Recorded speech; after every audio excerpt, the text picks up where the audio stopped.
Recorded Books and One Click Digital present Indiscreet, The Horseman Trilogy, by Mary Balogh. Narrated by Rosalind Landor. Chapter 1. One sure sign of the coming of spring was the return of the Honourable Mr. Crawdads and his wife to Bodley House, their country home in Derbyshire. There were other signs, of course. There were snowdrops and primroses, and even a few crocuses in the woods and along the hedgerows beside the road, and there were a few shoots of green in otherwise bare gardens.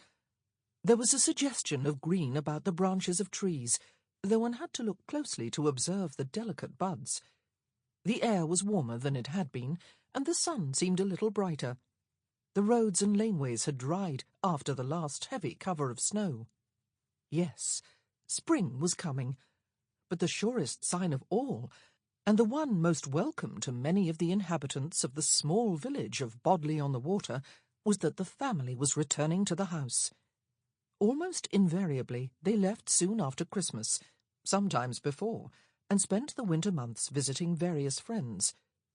Their absence was a trial to many of the villagers, for whom winter would have been dreary enough anyway. But for those 2 months they were forced to live without a sight of Mrs. Adams driving through the village, often nodding regally through the window at a fortunate passer-by, or of the same Mrs. Adams, a vision of fashionable elegance, entering church and sweeping down the aisle, looking neither to left nor to right to sit in the padded front pew. The poor and sick and elderly had to live without her personal conveyance of their food baskets, though a footman always carried them from the carriage to the house, and her gracious condescension in inquiring after their health.